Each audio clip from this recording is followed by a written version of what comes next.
सालों से आंगनवाड़ी के कर्मचारियों की मुतालबा था कि हमको मानधन दिया जाता है तो मानधन नहीं, वेतन पे रखा जाए। मतलब मानधन देने के बाद इनके ऊपर सरकारी कर्मचारी के कोई नियम लागू नहीं होते, यानी इनको फैसिलिटी लागू नहीं होती, काम पूरा इनको सरकारी कर्मचारी जैसा लिया जाता है। स्कूल टाइम ख़त्म होने के बाद, आंगनवाड़ी का टाइम ख़त्म होने के बाद भी इनसे पूरा काम लिया जाता है।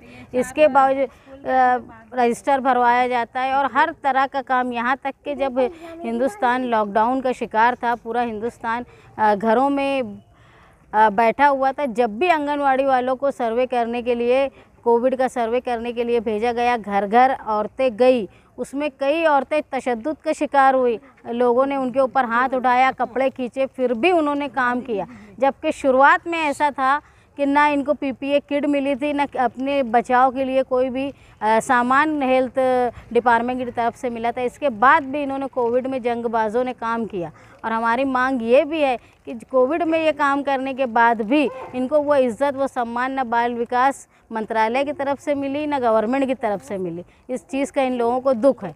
उसके बाद हमारी आशाएँ बढ़ गई थी कि काम करने के बाद कोविड में हमको कुछ ना कुछ फैसिलिटी बढ़ेगी, लेकिन कोविड ख़त्म होने के बाद वही बात हुई, जैसी पोजीशन थी वैसी रही। मानधन की जो हमारी डिमांड कि हमको वेतन चाहिए, वो आज तक पूरी नहीं हुई। अभी 4 दिसंबर से बेमुद्दत संप को जा रही है आंगनवाड़ी कर्मचारी सभा मालेगांव और महाराष्ट्र की पूरी कुर्ती समिति। तकरीबन आप समझ लीजिए महाराष्ट्र में 2 लाख कर्मचारी है जो आंगनवाड़ी का काम करते हैं।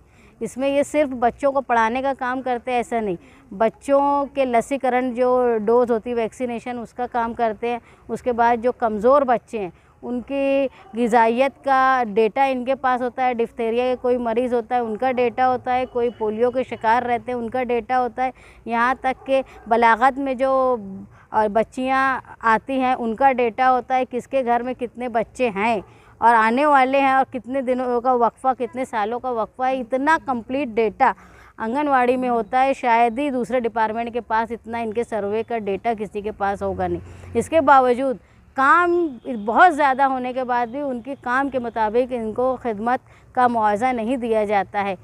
तो 11 दिसंबर को असम्बली में इजलास नागपुर में चल रहा है, वहाँ पर आंदोलन और धरना किया जा रहा है। मालेगांव शहर के एमएलए और अबू आसिम आज़मी साहब को हमने लेटर भेजा है पोस्ट से कि वो असम्बली क्वेश्चन करे कि आंगनवाड़ी की ख़वातीन इतनी खिदमत करती हैं, उनके बदले में उनको ये मुआवजा नहीं दिया जाता। बुनियादी हमारी जो मांग है उसमें ये है कि हमको मानधन नहीं, वेतन चाहिए। उसके बाद मालेगांव शहर बहुत बड़ा हो गया है, आबादी के लिहाज से आंगनवाड़ी के सेंटर्स नहीं है, उसमें इजाफ़ा हो और जहाँ सेंटर्स चलते हैं वहाँ इतनी उसके किराया नहीं होता कि वो लोग बर्दाश्त कर पाएँ। तो उसमें वाड़ होनी चाहिए और जो सम्मान एक सरकारी कर्मचारी का होता है वही सम्मान, वही रियायत, वही कानून इनके पर लागू हो, ऐसी मांग लेकर हम लोग वहाँ असम्बली के सामने भी निदर्शन करने वाले हैं। वो नियम में वो आ गया।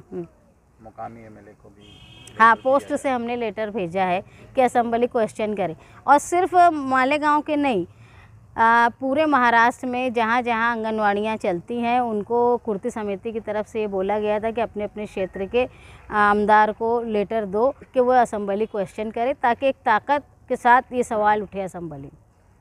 दूसरे शहरों की बनिस्बत मालेगांव में परेशानी कुछ ज़्यादा है, उनको बिल्डिंग नहीं है, बैठने के लिए नहीं है, रास्ते पे ये लोग बैठते, तो एमएलए से क्या खास दरख्वास्त इन्होंने देखो जो हमने लेटर भेजा है वो एक प्रोफार्मा कुर्ती समिति की तरफ से तय था, जिसमें ये है कि जो नियम सरकारी नौकर को होता है वो नियम, मतलब इनकी तनख्वाह बढ़े महंगाई के साथ, इसके बाद इन पे पेंशन लागू हो, इनके बाद इन पे बीमा लागू हो, हादसाती तौर पे अगर कुछ हो जाता है तो इनको मुआवजा बढ़कर मिले और इनके जो वारसीन हैं उनको भी हक मिले, ऐसी मांग जो है ये की गई है।